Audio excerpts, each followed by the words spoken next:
everyone, and welcome to our session today. I am Audra Mitchell, your host for today's exciting and informative session. Today's webinar is another installment of our 100, our celebration series, and is entitled Being a Force for Good. Just a reminder that our Forces for Good initiative is a key component within our 100th anniversary celebrations. And it has provided a platform that enables Massey employees the opportunity to nominate and vote for community projects dear to their hearts, with the goal of the winning projects receiving grants. And you'll hear some more about this as our panelists share. Today we have the privilege and the pleasure of highlighting and sharing with you 3 of these projects representing Trinidad and Tobago, Jamaica, and St. Lucia.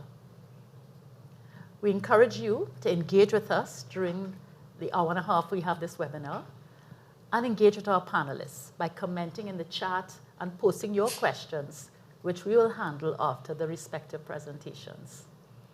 We want to remind you that when you're posting your questions, please indicate the panelists to whom your question is addressed, as that will greatly assist us in moderating our Q&A session.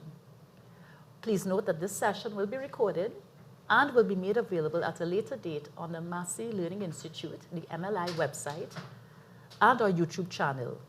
And we encourage you when visiting either platform to please leave a comment, as we value your feedback. So without further ado, let me welcome and introduce our panelists. So firstly, we have Ms. Farah Ahmad, our communications business partner, Massey Limited, who in a little while will kick off our webinar by again setting the context behind our Forces for Good initiative. Welcome, Farah. Next, we have Dr. Jacqueline Sabga, chairperson of the Promise House, TT. Welcome, Jacqueline. Thank you. Okay. We have Mr. Derek Anthony Brown, president of the Kiwanis Club of North St. Andrew, Jamaica.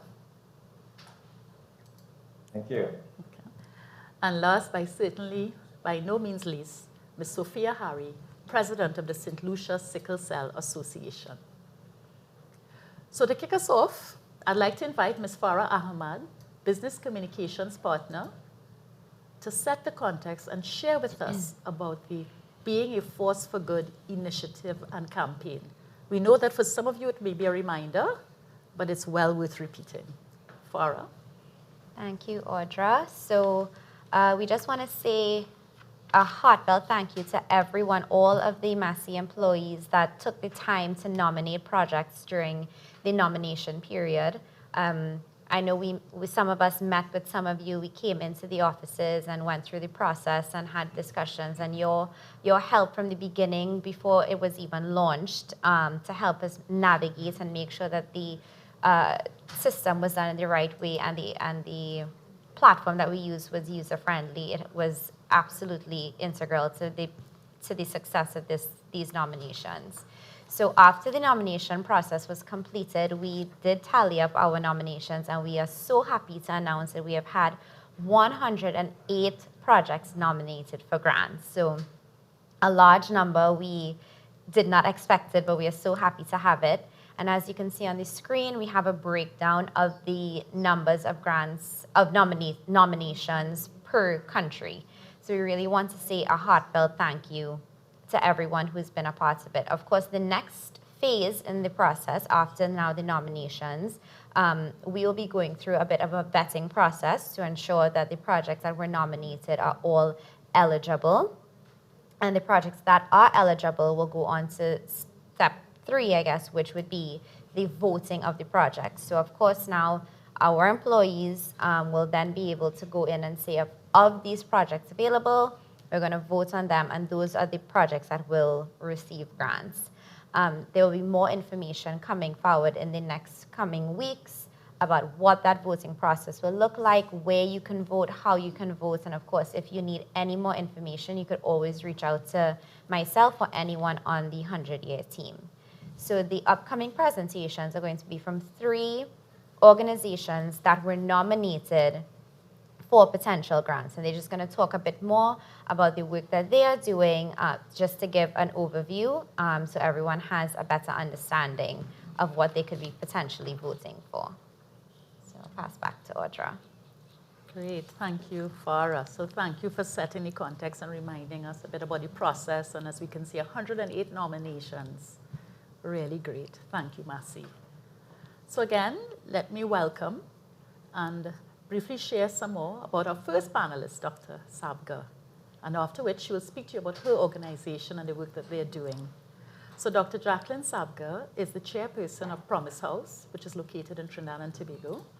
She was also the former chair of the board at Vitas House Hospice for several years, where she also served as their medical director and gave selflessly of her time in her care for terminally ill cancer patients. Dr. Sabga is a family doctor and has been practicing medicine for over 25 years. It is my privilege to welcome Dr. Sabga. Dr. Sabga? Thank you so very much, Audra. It's a real privilege to be here today as one of your panelists, and certainly for the consideration of Promise House TT as one of your organizations in a force for good. I'm just going to give you a little brief overview of Promise House TT. So about 5 years ago, a group of 5 women came together. We attempted to fill a need that we saw in Trinidad and Tobago. And that need was when we were looking at the numbers of pediatric cancer patients, we realized that there was difficulty in getting these patients sometimes to their appointments timely, and certainly with the continuity that they needed to exercise to have a positive end result. In other places of the world, there are structures called Ronald McDonald houses, which provide this same service. And it was a thought of ours that we should come together and provide a home away from home, much like Ronald McDonald housing, where these pediatric cancer patients can be housed with their families during their active treatment. So they are basically transported from this home to Mount Hope, which is in Trinidad, where they have their chemotherapy and other therapies and treatments, and then brought back to the home. So their stay at Promise House would sometimes be from days to weeks to months. The other idea that Promise House TT wanted is that while these children stay at Promise House, we really wanted to exercise a holistic management of their case, where they can feel safe in a beautiful environment, where their nutrition is also looked at, where there's play therapy, art therapy, and the formation of basically an ecosystem within this property that will only provide extreme nurturing for these children and their families, so that we can see much more positive end results in their cases. When we started this project, we were met with a lot of adversity. I know that any NGO that starts to do good work, there's always adversity. There's adversity in resource, there's adversity in financial support. And so initially we had kind of identified a site for this. And after many months into short years of toil, it did not work out. And I think we kind of came back to the drawing board, and it just so happened that we were approached about this site in Santa Cruz. And when we went up to see the site, there was an existing building on the site. And it was really just a miracle, for lack of a better word. Anyways, we then decided that we wanted to start a wave of positivity in Trinidad and Tobago. And in addition to raising funding, we wanted to formulate a volunteer base that would come on site to help us execute this enormous project. And I think my team of 5 women is still in awe at what we experience out of the community, not only in Santa Cruz, where the site is, but in general, the people of Trinidad and Tobago really just rallied around us, came forward and provided time, resources, financial support. It has been an amazing privilege to be part of this project as we have seen it come to fruition. I think, as with all good things, when good things start, they seem to want to multiply. And so the Promise House TT not only wants to provide care and support for pediatric cancer patients, but we have extended our site and certainly our projects to phase 2 and 3, where phase 2 will be an adult cancer hospice and phase 3 a home for the aged. And we are very excited about all of this because we really just wanted to form basically an ecosystem for humanity, that on one site we can have pediatric cancer patients, we can have adult cancer patients, and we can have a home for the aged, where we feel that we've identified 3 very needful sections of our population that could definitely do with a positive input from not only our team, but from Trinidad and Tobago.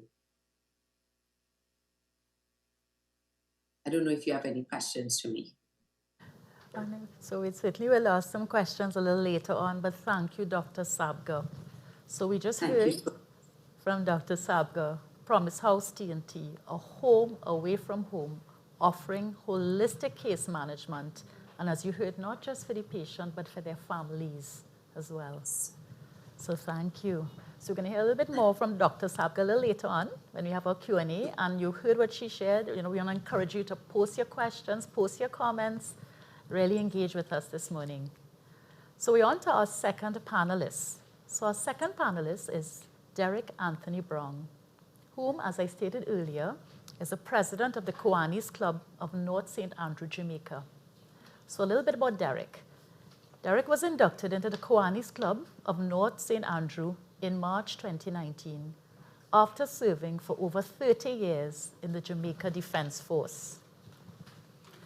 He was immediately flagged as a rising star based on his passion and enthusiasm for service work, as well as his active participation in projects and other club activities. He was named Rookie of the Year for the period 2018 to 2019. Derek, welcome, and please tell us about your organization.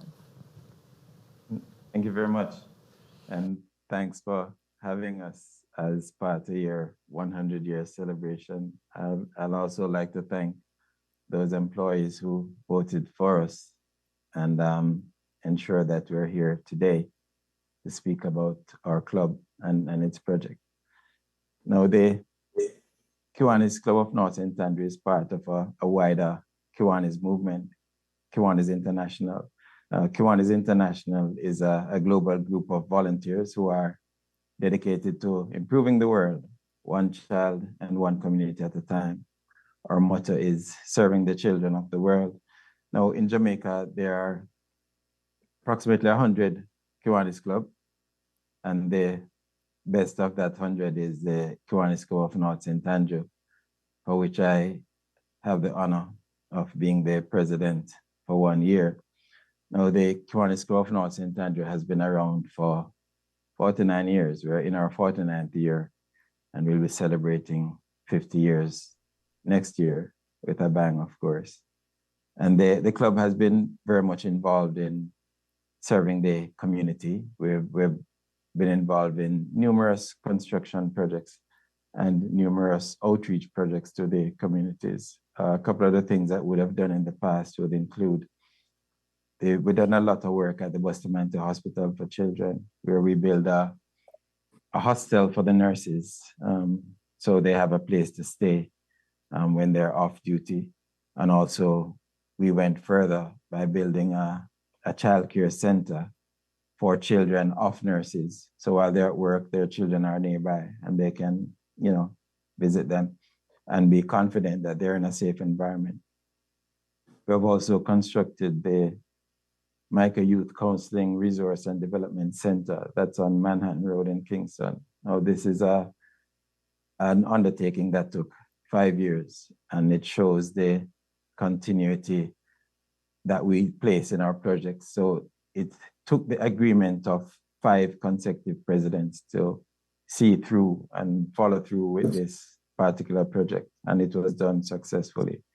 Now the center serves thousands of children from all across the island.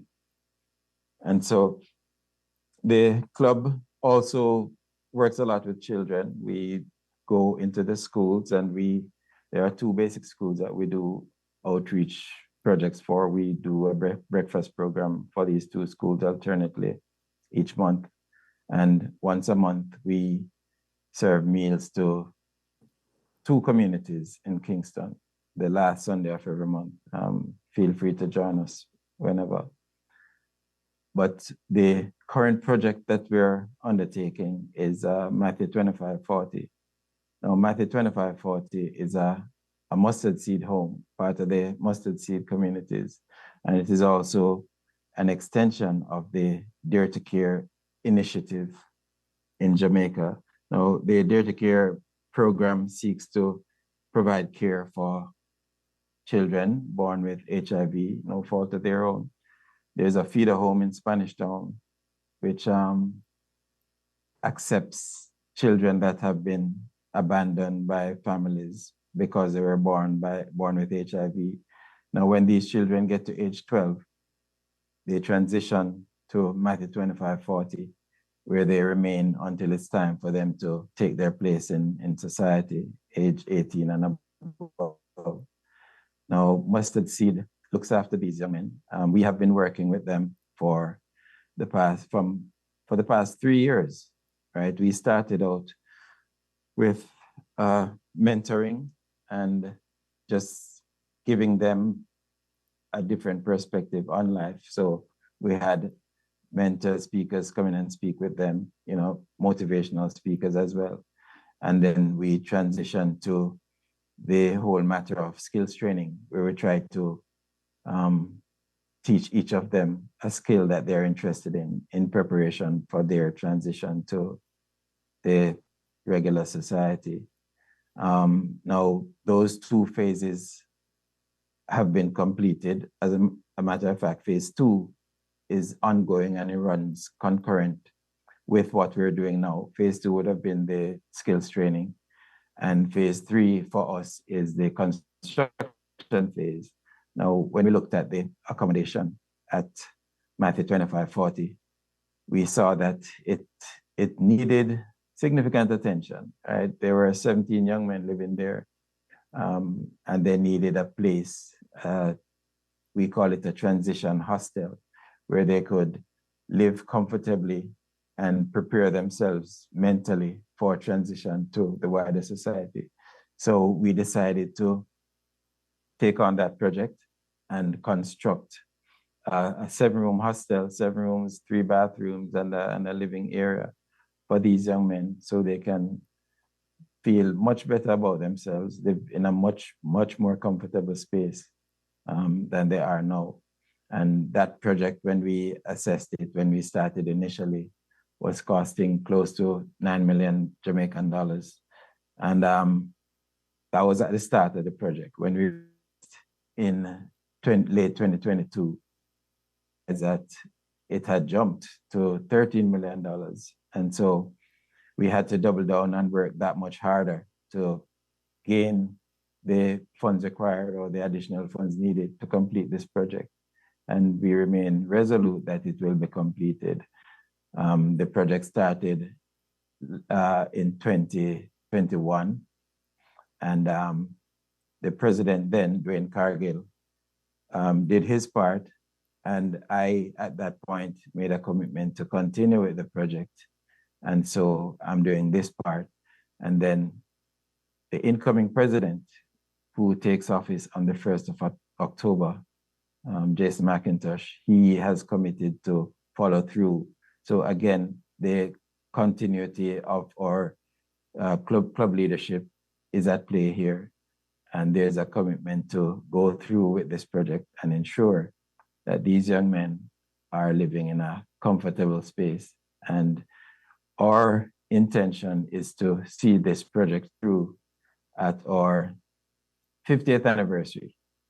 right? So we start our 50th anniversary celebration is actually on the 22nd of March, 2024. And we hope that at that point in time, there would have been some significant progress made in executing this project. We have gone as far as to implement a raffle to raise some or most of the funds. A solar raffle where we invite members of the public to, buy raffle tickets in the hope of winning one of 7 solar systems that are there as prizes. And we continue embarking on initiatives such as this one, where we reach out to Corporate Jamaica and ask for sponsorship in this regard as well.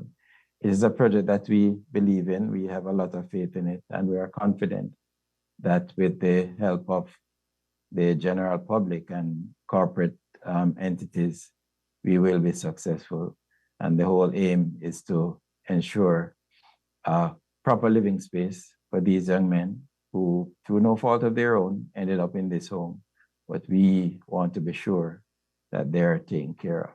So I crave your support in making this happen, and I look forward to the future and working with you. Thank you very much. Thank you so much, Derek. Again, another fantastic group, fantastic initiative. Kiwanis Club, part of a wider movement, a global group of volunteers serving the children of the world. So as you've heard our first 2 presenters and panelists, I'm sure you have lots of questions. Please, again, post any questions you have. We're going to come down to the Q&A after we hear our 3rd panelist. Post your questions, post your comments, let us know how you're going to support as we continue. So now let me welcome and introduce our 3rd panelist, Sophia Harry. So Sophia is the president of the St. Lucia Sickle Cell Association. She has a love and a great passion for the work she does, and shares that some of her objectives include educating the public on sickle cell, helping members when they present socio-economic issues by assisting in whatever way possible, and bringing members together, to share collective experiences, but most of all, enjoying each other's company. So Sophia, we welcome you here this morning and invite you now to share about your organization and the work that you all are doing. Hello, good morning, everyone.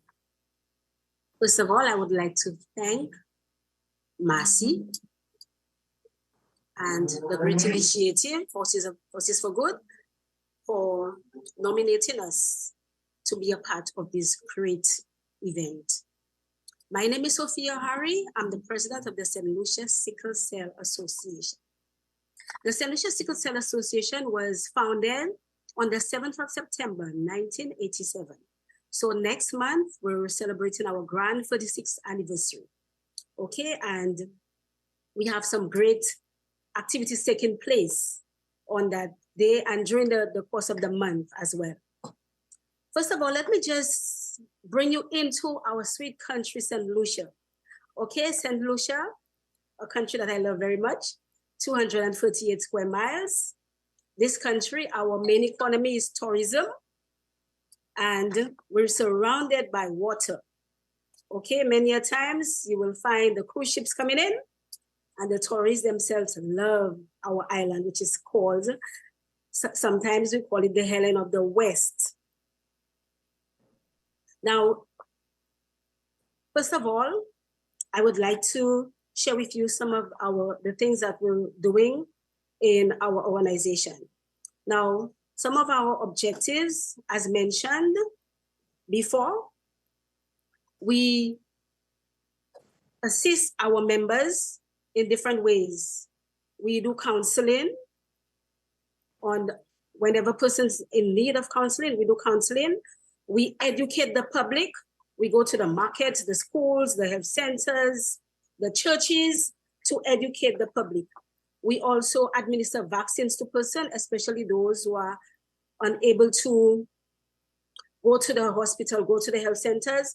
Right now, as of now, the Ministry of Health, they're working with us right now for so much consultation we have been having with the Ministry of Health. Finally, you know, now we can say today that the Ministry of Health is with us, on board with us, and whenever our patients need to be vaccinated, they will come into our office to administer vaccinations. Now, for a very, very long time, we did not have a clinic. Over 20 years, we did not have a clinic at our office. And today I can proudly say that with all of the advocating, the Ministry of Health, they put together a team, and starting from Saturday this month, they will be coming in 2 doctors to attend to our patients. We will also be representing our members in various ways. For example, our members, they normally when they have to go to the hospital, you will get a lot of complaints. Persons always come with complaints, and we always see to it that we represent them. If there's a complaint, we bring it up to the administration of the hospital to see that our members are comfortable.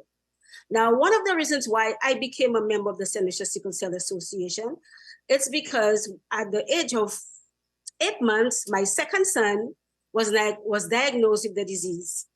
And I did not even know that I was carrying the trait. Okay? So at the age of 4 now, my son, he got a stroke. And after the stroke, every month after the stroke, my son would get seizures.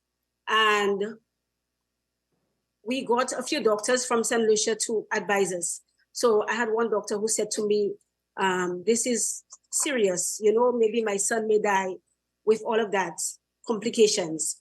And at that time, our founder, which is Mrs. Paula Cauldron, she was the one who founded the organization. She was working in collaboration with a doctor from Jamaica, Dr. Michael Sargent. And he introduced us to a doctor in Tennessee. And in Tennessee, that's where we have the St. Jude's Research Hospital for Children. And in that way, my son was able to go to Tennessee. There was a research for 15 persons. And my son was so privileged to be a part of that. In the process, some of the children died. I'm so grateful to the father that my son survived this at 4 years. And it was a very risky thing, a bone marrow transplant, a 50-50 chance. Due to the fact that my first son was a perfect match, my son was able to go through that. And today now he's 27 years of age.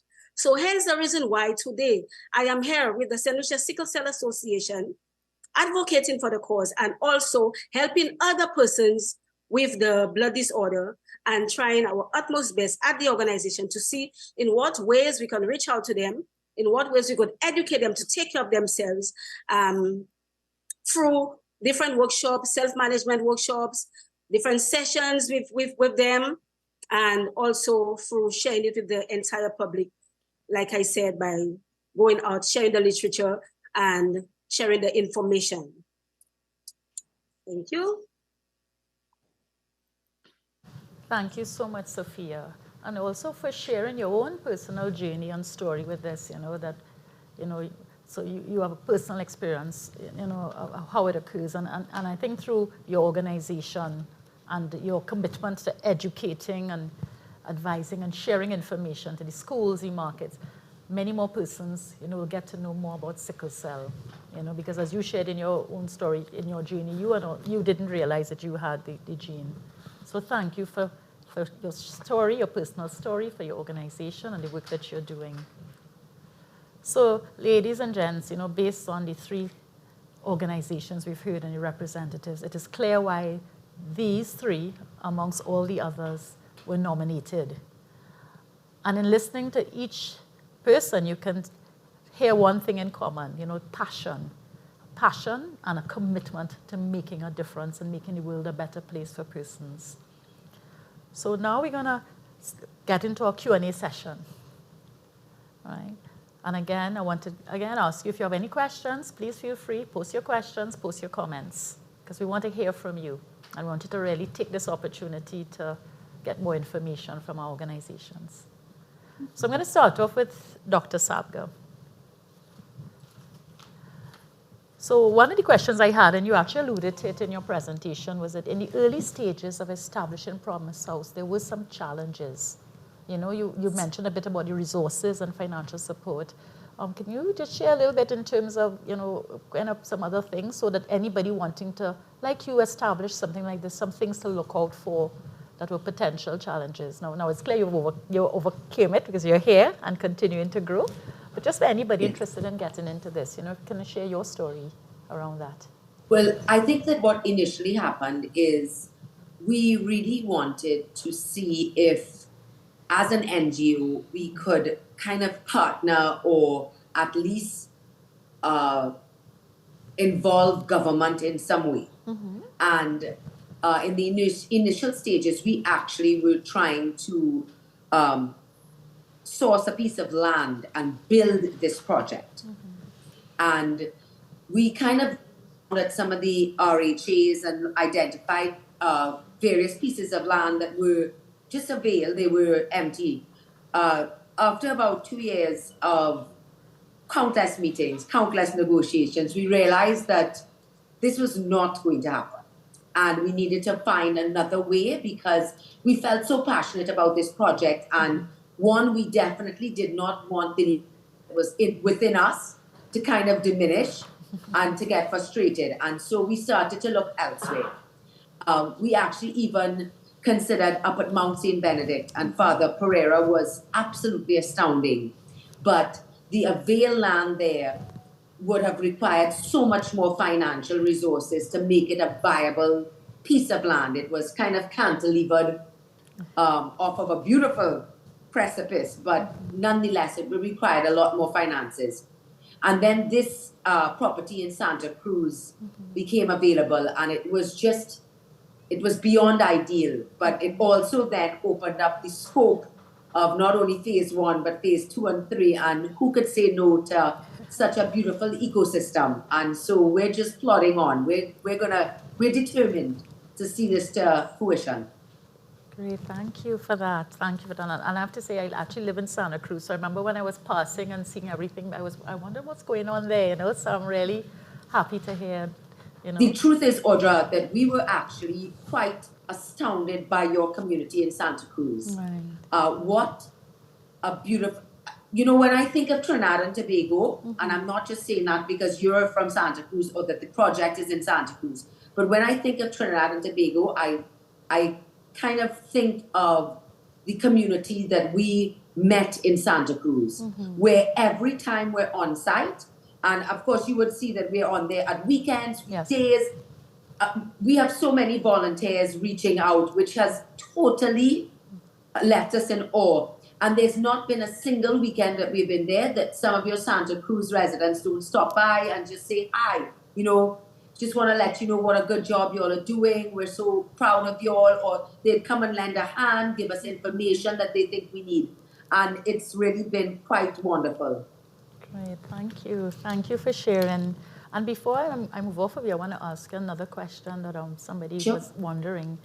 So in terms of your patients, so do you take in regional patients as well? So our patients really are harvested from the oncology, the cancer unit at Mount Hope, because that's children in Trinidad and Tobago are treated for cancer. So that they identify whether it's Trinidadian and Tobagonian or regional children that are here for treatment, they kind of identify patients that would be needing our facility, i.e. meaning someone that needs a place to stay, whether it is that they are not from Trinidad or whether it is they're from the far-reaching areas of Trinidad that make their attendance at their appointments not viable. So we want to make sure that we press that point, that we want these kids to come to their appointments all of the time and as well provide them with a beautiful, nurturing environment. Great, thank you so very much. Thank you. Great. All right, so continuing on, I have a question from our audience, from Trevor Clark. And this question is for Derek Brown. So question for you, Derek. What are the current challenges being experienced by boys at the Matthew 2540? And what more would you want from Massey and corporate Jamaica to kickstart getting these boys settled in? Great question. I must add, excellent question. Thank you for that question, Trevor. These young men, 17 of them, they were all born with HIV. Some of them have physical challenges as well. The best thing that we can do for them right now is to provide comfortable, adequate living spaces for them. As it is now, the space that they're in, it's cramped up, and they have limited use of restroom facilities. They do need to spread out. They do need to have comfortable amenities that can help them to have a different state of mind, help them to live in peace, live comfortably. And this 7-room hostel with 3 bathrooms instead of 1 would be a great addition for them. We also would like to continue improving on their skills. A lot of them are interested in IT. There's one who is a stock trader online. There's one who's interested in being a chef, and another one who is an artist. These are talented young men. So we would love to help to develop their skills as well. Because like I said, in another few years, they'll be transitioning to society, and we want them to be useful members of society. So skills training and living accommodation would be top priority for me to assist them in this. All right. And I suppose as we're on you, I just wanted to have a follow-up question to what Trevor asked. What are some of the major societal challenges that you're seeing overall through your work at Kiwanis Club? Overall, and especially since COVID, post-COVID, we still have not recovered from that pandemic, and it has caused our society to be, a lot of people are just rebuilding their businesses. A lot of people are basically trying to find a way for themselves. So it's difficult to ask people to donate, to volunteer and help us. So that to me would be our biggest challenge. Persons not being in a position to help us through donations, or not being in a position because of their time constraint to volunteer and help us with our work. I was speaking to a lady the other day, a stranger, when we spoke to her about this cause that we have. And she said, "Oh, I wish I was a millionaire. I'll just give you all the money that you need." So people, the heart is willing, but they're just not able to. And so we have turned to corporate as well, and are hoping that corporate entities will come on board and assist us in this worthy cause. Great, thank you. Thank you so much. So corporate TNT, you've heard, right? The assistance that's needed. All right. So now we're going to bring Sophia into our discussion. So Sophia, what are some of the immediate needs with respect to sickle cell anemia in the Caribbean? Okay, so I would say some of the great immediate needs, yes, would be the awareness and collaboration from the main sources, for example, the Ministry of Health.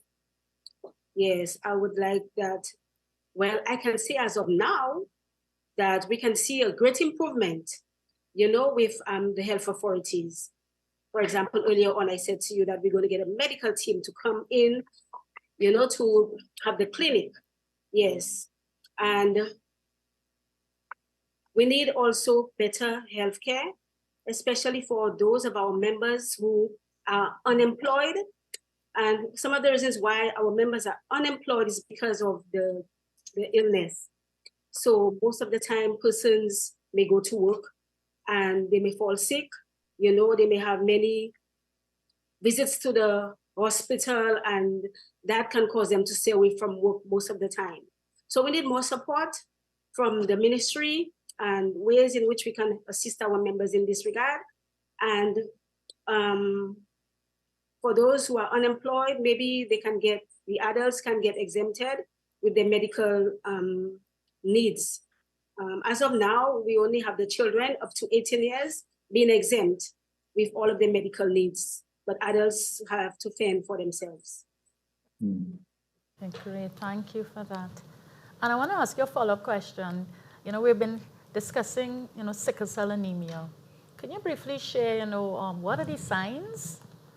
I don't want to assume that persons know what it is. So if you could share, as part of educating even me and educating our audience about it. Signs of sickle cell disease, you will find that the eyes are very yellow. Okay, this is what they call it jaundice. Persons will be very pale. Persons will be very thin.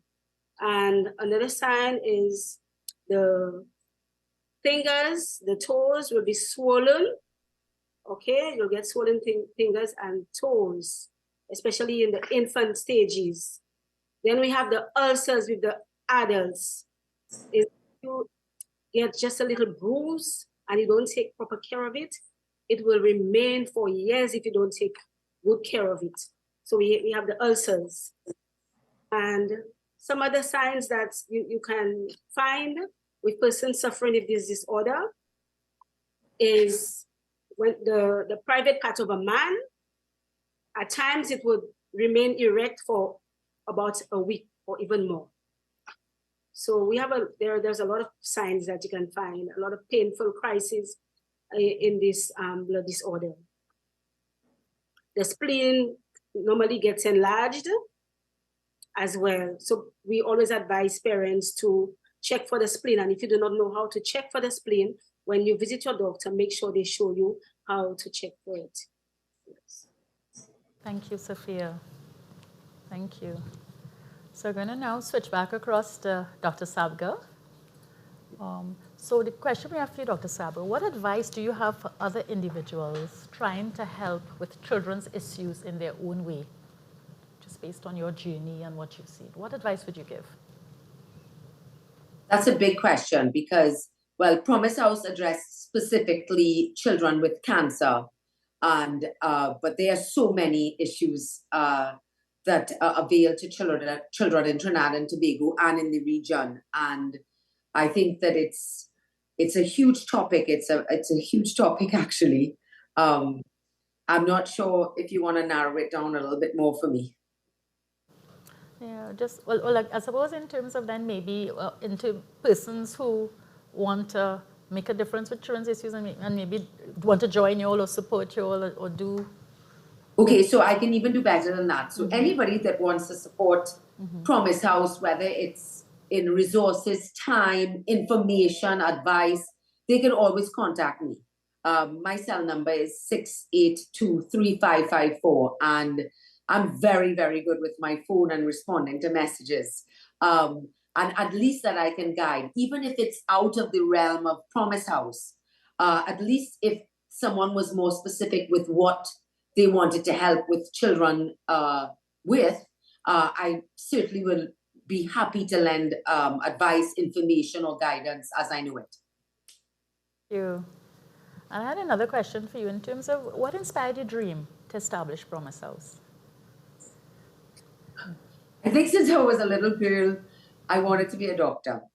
And, it's such a privilege. I can't describe to you every morning the privilege that I feel when I wake up to get to practice exactly what I dreamt of. And I really am passionate about Trinidad and Tobago, passionate about helping people in this country. And I feel that Promise House TT coming together, I aligned myself with 4 very like-minded women, and the 5 of us are very passionate about helping Trinidad and Tobago.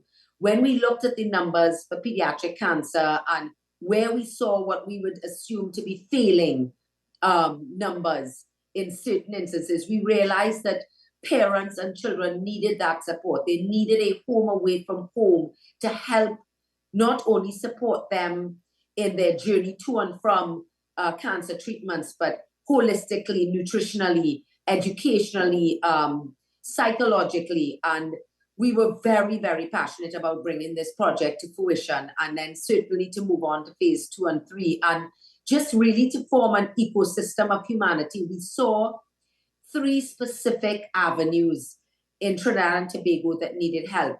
And that was pediatric cancer, adult cancer, and the aged. And what a beautiful ecosystem if we can bring all of those together in an environment that it could only be productive for all that kind of peruse that property. Yes, yes, indeed. Thank you so much, and your passion really shows. And and it's great to hear that this was a childhood dream that really is coming to fruition with a community of persons supporting. Absolutely. Thank you for that, Dr. Sabga. I see in our Q&A there's a question. This is to Sophia, and this question is from Jody Bob. So Jody is saying, thank you for sharing your story with us. So coming out of your experience in not being aware that you carry the trait, does the Ministry of Health or even your organization have any screening exercises in place for expectant parents? Another great question. Wonderful question. Wonderful, yes. What I can say in my time, maybe there was not that form of screening at the time because many of us did not know we had the trait. But when I entered the organization and I got to know about the blood disorder, that was the time when I noticed that our organization started off with cord blood screening at our hospital. So as of now, every child born in St. Lucia is supposed to be screened. And we make it our duty as an organization to create consent forms, and we send it out to every hospital, making sure that parents sign consent forms so that their children can be tested. A child can be tested. And we were even looking at the issue of getting father to be tested as well. But then they were looking at the privacy of some of the fathers, so we have not gone to that point as yet. And I work in collaboration with our outreach doctor, Dr. Oli Ogunusi, and every year she sends me a report on how many persons that have been screened and how many have the trait, how many have the full-blown disease. Thanks, Sophia. So I just want to ask you a follow-on. So based on your experience, what is the best support that someone impacted by sickle cell anemia can receive in the workplace? What is the best support that environment can provide for someone impacted by sickle cell? Okay, so I would say, for example, if you're talking about the sickle itself impacting the business place.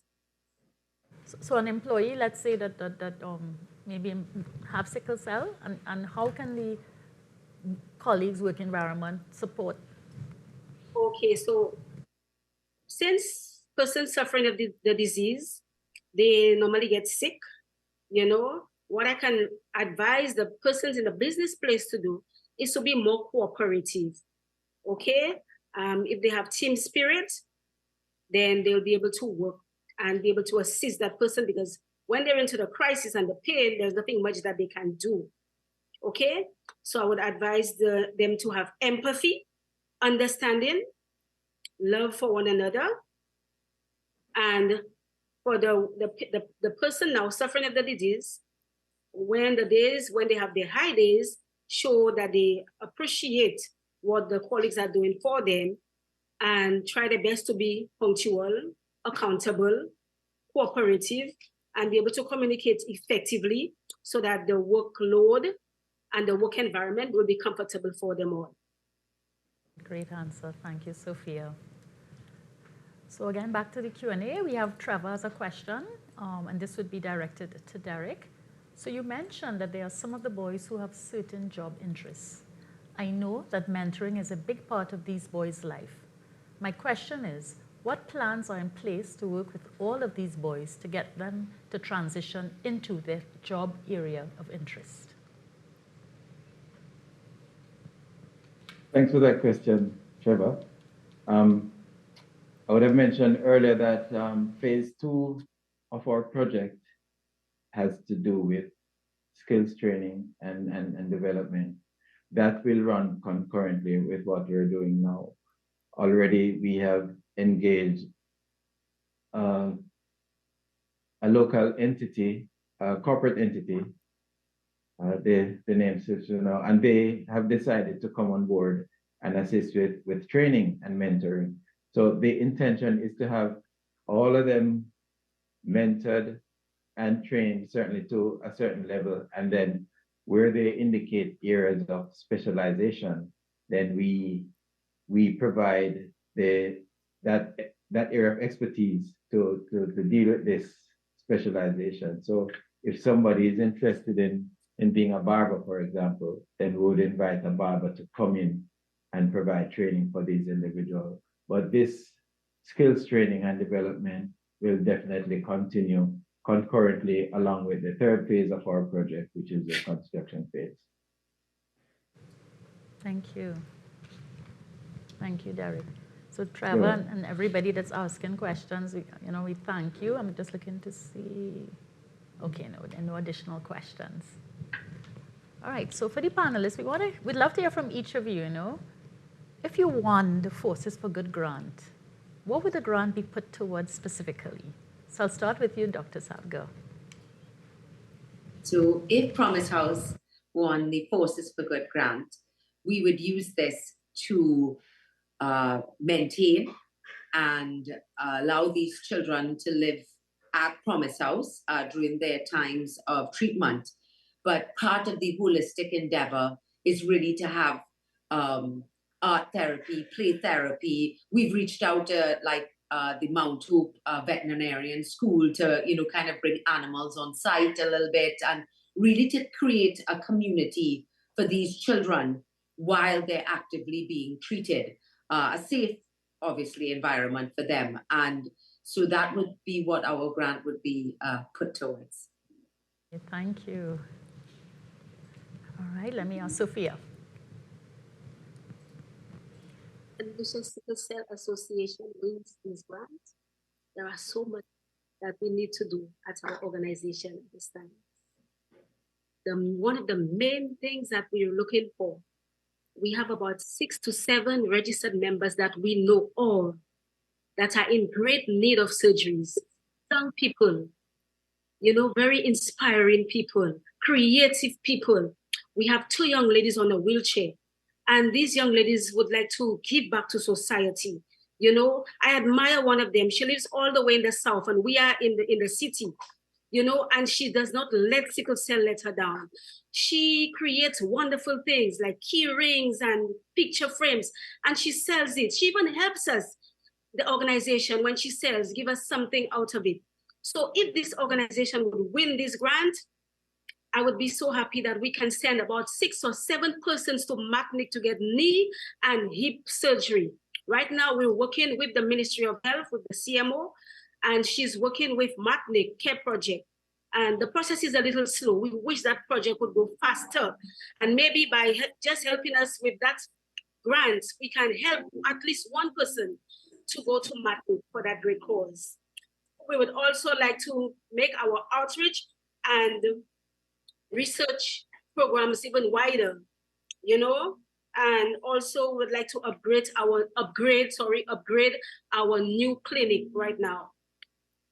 We, at the moment, we had to refurbish the place. And because of finances, we cannot put everything that we need in the place to make the doctors comfortable. So that would be one of the great initiatives to upgrade our clinic so that when they come, they can feel comfortable. Our parents can feel safe when they come to see the doctor. Thank you. Thank you. Thank you. All right, and Derek, for you. Yes, ma'am. That funding will go directly towards our construction project. And we have one mission to build that 7-room hostel for those 17 young men. 17 young men, and none of them will be left behind. We're gonna get all of them into that hostel. And for the committed and dedicated members of the Kiwanis Club of North St. Andrew, failure is not an option. And so whatever funding we get, it's gonna go directly towards that construction project. We need to see this thing through, and we need to ensure that those young men have a place to live in preparation for transition to our society. Thank you. And we have two questions that are actually directed to you, Derek, and maybe linked to what you were just sharing just now. So I'll ask you the first one. This is from H. Thomas. So Derek, do you have any idea how many children are born with HIV in Jamaica? And say how many are we able to assist? So that's the first one. So maybe I'll let you go with that one, and then I'll ask the second part of the question.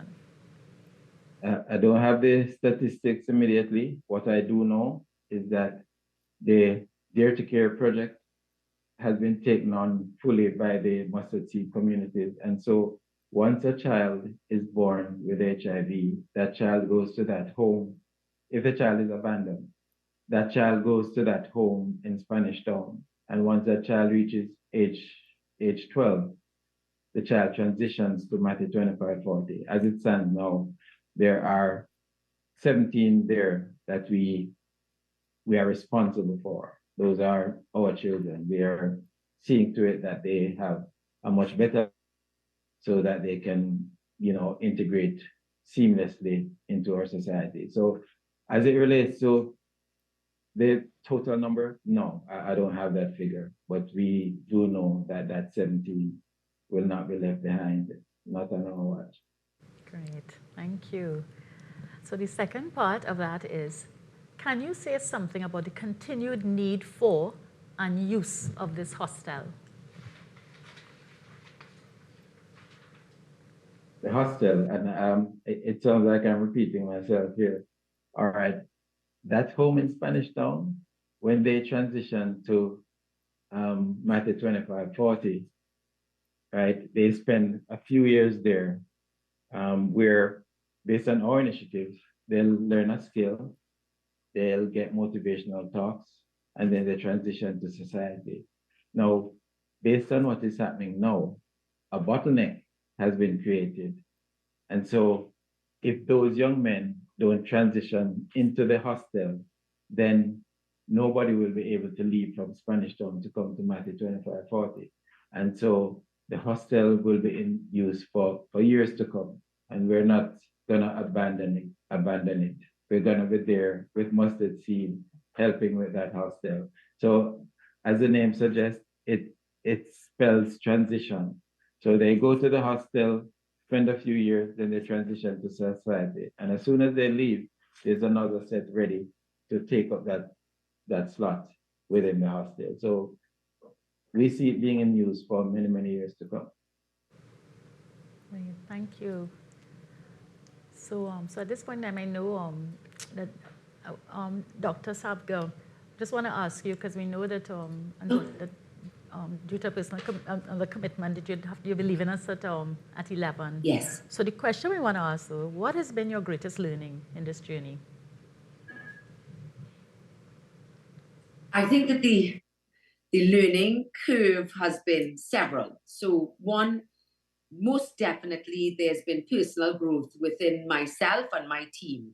We have learned not only of the sadness and adversity that so many people face in Trinidad and Tobago, and I guess in the world when they're faced with pediatric cancer, adult cancer, and even in placement of the aged in homes.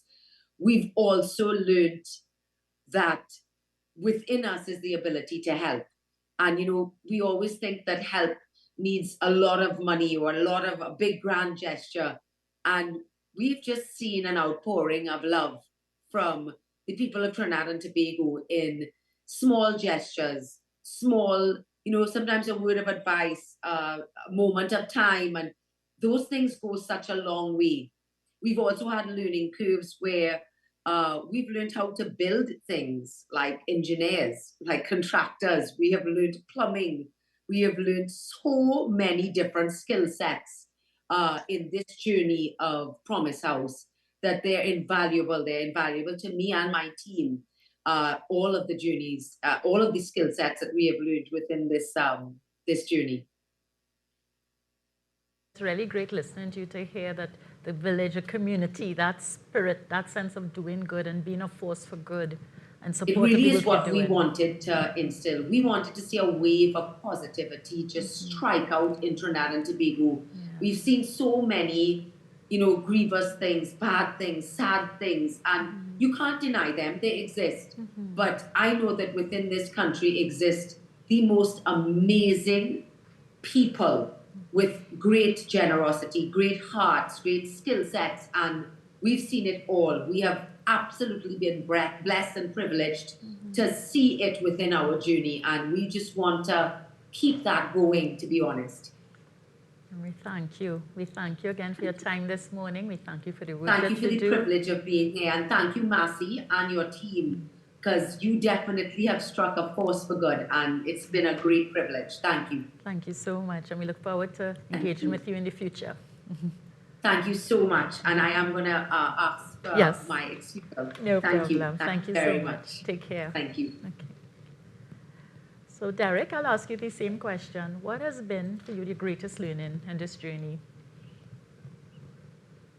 Right. Before I answer that question, Audra, earlier I had indicated that a corporate entity has decided to partner with us for training for these young men.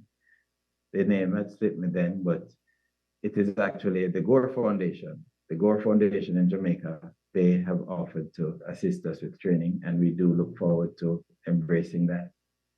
Now, what has been the greatest learning for me is that you can't write off an individual based on their circumstances. And those young men at Matthew 25:40 taught us all that. They taught all of us that you cannot write off an individual based on their circumstances.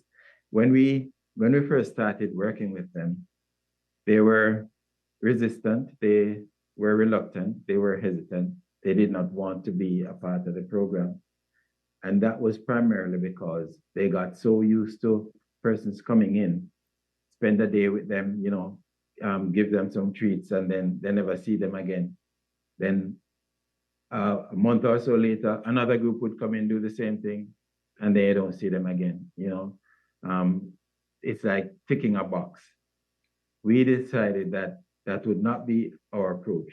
We're gonna stick with them through thick and thin. And so we started visiting them every week. Every Monday, we would be there with a motivational speaker. We would be there with some lesson to teach them.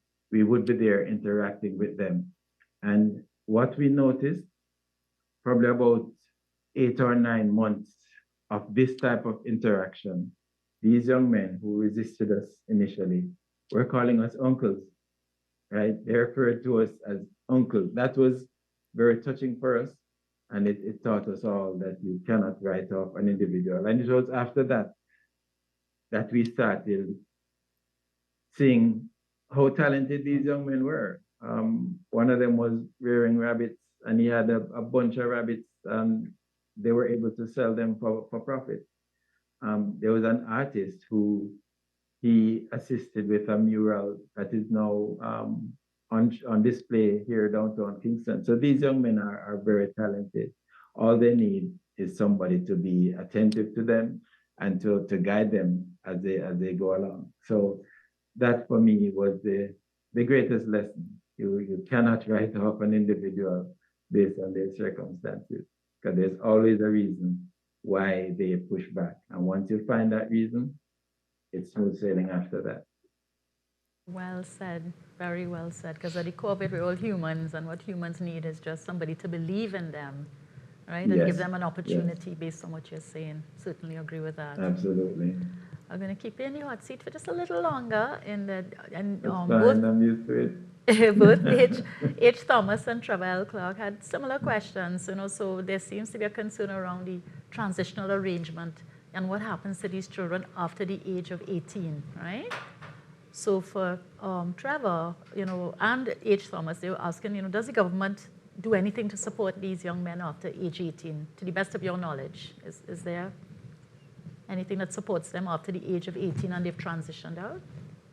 To the best of my knowledge, the government policy stipulates that all children in state-run homes, once they get to age 18, they ought to transition from that facility, and that's it. I guess that is to make room for others coming in. But Mustard Seed decided to do it differently. And that is why, that's one of the reasons we support Mustard Seed so much. Mustard Seed is not going to push somebody out based on an age limit. So even though a couple of them might have reached age 18, Mustard Seed decided to keep them.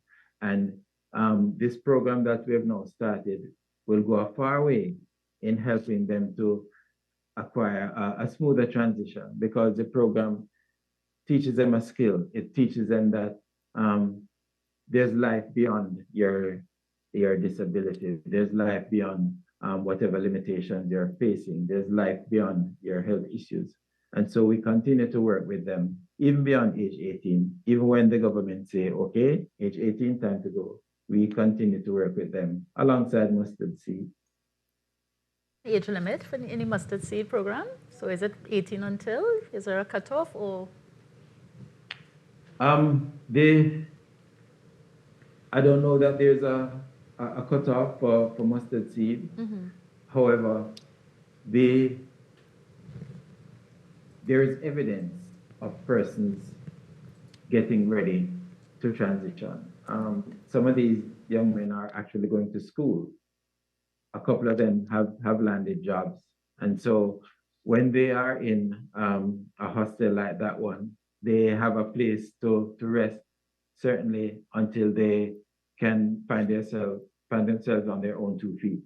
You know, so I don't know that there's a cutoff age limit for Mustard Seed, but I do know that they'll continue to provide support to these young men, even after they leave the facility, because they would have left and they come back and, you know, say hi to the caregivers. They'll come back and if they're able to, they'll give back to the entity as well.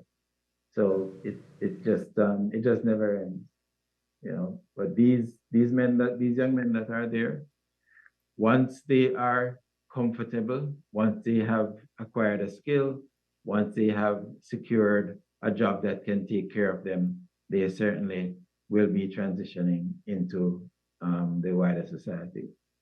That's great to hear, and you know, and congrats to that initiative with the Mustard Seed to ensure that there is continuity. And I'm sure somewhere in there, these young men can then become mentors to the younger ones as well. You know, as you mentioned, that there's one of them, he's a motivational speaker, right? And he does that from his wheelchair. You know, so it's encouraging. It's encouraging to see all of this happening, and we continue to support. Thank you, Derek. So now going over to Sophia. So my same question, you know, what has been the greatest learning for you in this journey? Best learning for me in this journey is management, how to manage. Because not only I am the president of the St. Michael's Cell Association, I'm also the secretary. So I'm at the office and I'm managing the office. I'm the only one at the office. So there's a lot. The workload is very heavy. And I appreciate it because I always promised myself that's what I was going to do to give back to the organization. Now, when it comes to communication, I'm so thankful that I know a tidbit on how to communicate with my team. So we work very well, how to cooperate, how to make decisions. Now, I don't like to be a lone ranger. So I always go back to my team and ask them, you know, how do you think we should do that and so on. And sometimes they say to me, you know what, Sophia, sometimes you just have to make the decision or else nothing will happen. So, so I do that at times. And one of the greatest things about learning is how to collaborate with other entities, how to communicate with the Ministry of Health, because like I've heard some of the presenters say, it's difficult, you know, for years and years. Sometimes you write them, you talk to them and you ask for certain things. And it's like, okay, you just have to go ahead and do it on your own. Now we know why, because there's a heavy workload, you know, for the Ministry of Health. And I am very thankful that I am a facilitator with PAHO, and I can help the Ministry of Health to be able to get persons to come together in the different communities and to teach them, educate them on the blood disorder, and making sure that they take care of themselves so that they will not have frequent visits to the hospitals, because there are ways to prevent getting the crisis. You know, yes, you have the disorder, but there are so many ways that you can prevent it. You know, for example, you will need to drink a lot of fluids to help, okay? You need to keep yourself warm at all times. Wear proper shoes. If you go to the beach, you take a bath, don't go running wet.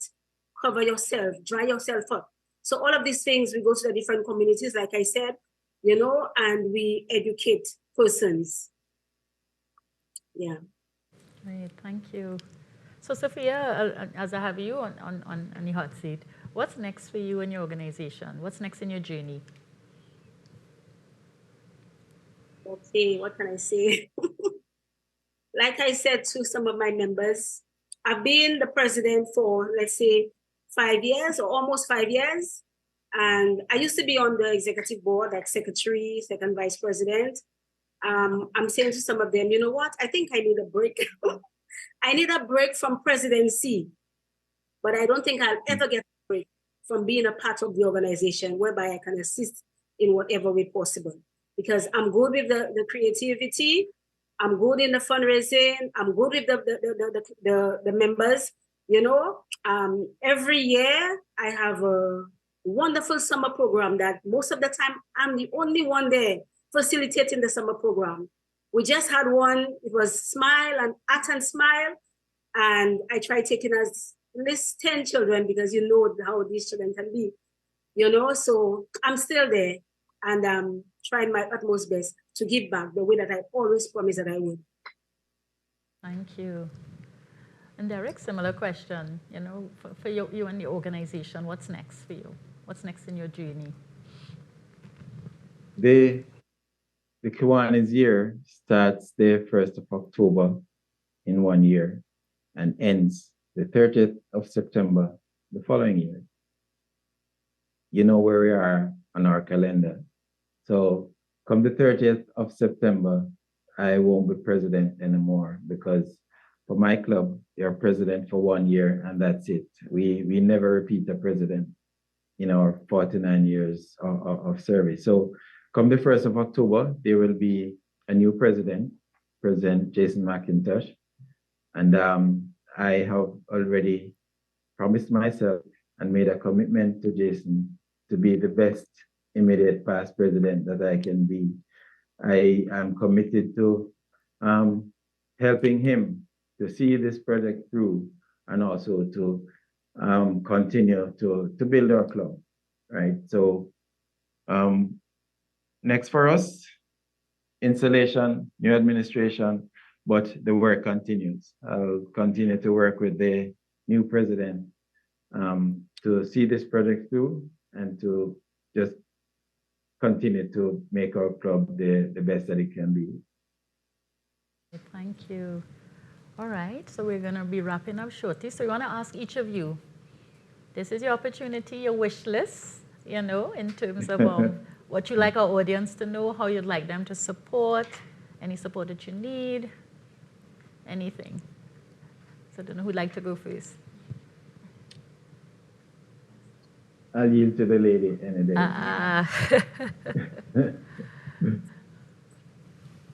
Yes, so St. Lucia Association needs your support.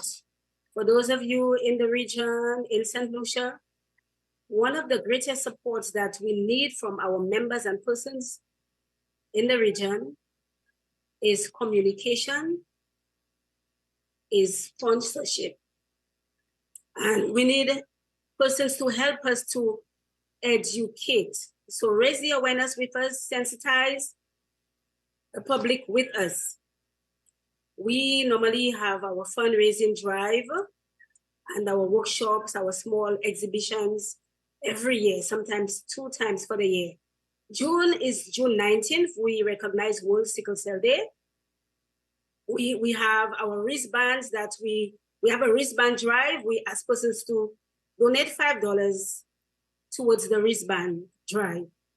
And in September, we have our awareness month, and we go about into the community and share, with others, do great sensitization work, because we think sensitization is great. For example, because of the blood disorder, if you have education with this disorder, this disorder can be eradicated. If there is sensitization, it can be eradicated. The reason why I'm saying this is because it is a gene, okay? So there are 2 genes, A gene, S gene. So if you know your status, you know what gene that you have, when you do get your partner, then you know, okay, my partner is AS, I am AS. There's a great possibility that if we have 4 children, one of these children will get the full-blown sickle cell, and a few of them may have the trait. So we need to go out there, go into the public, educate the public, let them know that this disorder can be eradicated, okay? And we would like you to know that we would really like you to work with us in whatever way possible. When it comes to our members, when you come in contact with our clients, when they go to the hospitals with their crises, the pain crisis, normally some of them will come back and say, the doctor or the nurse is saying that we're just pretending, or we just want more morphine. There are times that it is true, but there are times that it is not true. Person pain and they need the medication. If they tell you that they're not breathing properly, attend to them. When they go into triage, try to attend to them as soon as possible. Don't leave them in triage for 4 to 6 hours before they can see a doctor. These are the things that kill our patients. Okay, so this is the message I want to bring out there to you. One and all, we love you, we appreciate you, and we're looking out for your support. Another thing, blood donation, very important. Okay, so for those of you in St. Lucia that can be supportive, support the cause, okay? Sickle cell is a disease that we did not put on ourselves. Sickle cell is a blood disorder that is inherited through your parent, okay? Thank you so much. Thank you, Sophia. All right. So guys, you heard it. Support the cause. Communication, sponsorship, education, awareness, sensitization, and really recognizing the urgency of this. And as Sophia said, prioritizing is important. So over to Derek. So your wish list, final words, closing remarks. Yes, bottom line up front, our 2 greatest pillars of support would be funding and volunteers. Now, the Kiwanis School of North St. Andrew is a service organization, right? It's a well-oiled machine with the appropriate mechanisms in place to take care of the community, right? It takes cash to care in most instances. And so we would ask that the general public support our fundraisers. It is through our fundraisers that we earn money to take care of our projects. When we go to a basic school to feed 300 children, right, that takes money. So when we have a barber fry or a bake sale or a raffle, we ask that, or play night, we ask that these events be supported, because we are a service organization, but we're a non-profit. Our bylaws dictate that whatever we earn from the general public must go towards the support of our projects.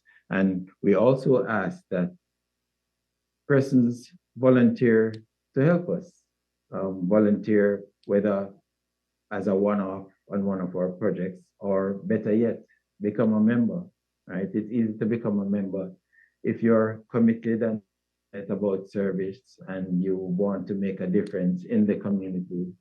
Come and join us and help us to serve the community. We meet every week at the Police Officers Club, 34 Hope Road in Kingston on a Thursday at 6:30 p.m. So there's a meeting on tomorrow. So we ask that persons just stop by, join our meeting. We turn no one away. Join our meeting, and if you like what you see, then you would be certainly on your way to becoming a member. But volunteers to do the work are always needed because we have constant attrition. We have persons dropping out for whatever reasons, personal reasons. And so it is always good to have new blood coming into the organization. So we ask persons of good character with a passion to serve to join us and help us to serve the community. We're also in the social media space. We're on Instagram at Kiwanis NSA, and there's a page, kcnsa.org, a website with a donation page if you're interested in making donations online, kcnsa.org, donate.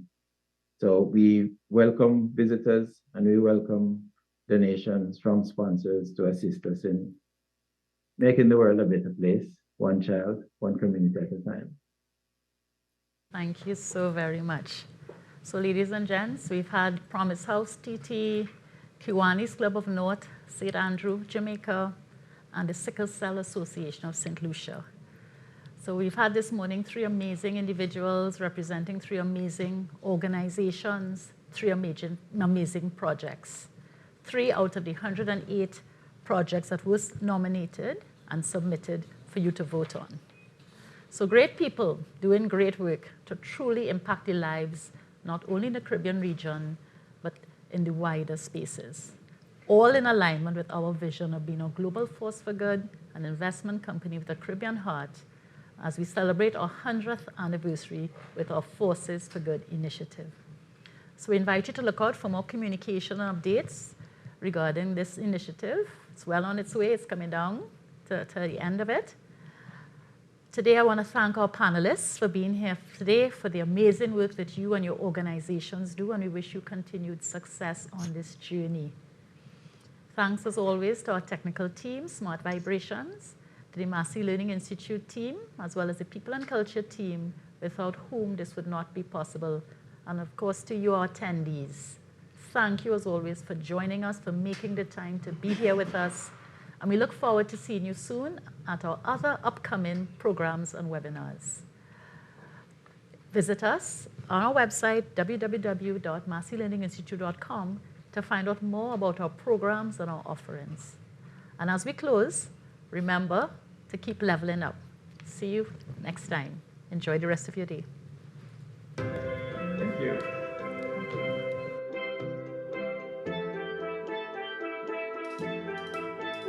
So grateful for your sunshine. I feel a movement taking over. Lean on me, you'll be alright. When I need you, I'll find your shoulder. When I see me. This is magic guarantee. Can you feel it? Can you feel it? Yeah. From your soul to the world, long, long road. Come, let's go. Just believe it. Just believe it, yeah.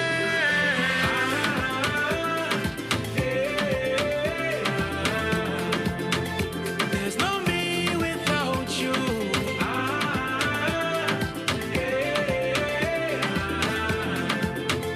There's no me without you. Get down stronger, bigger, better, better, better than ever.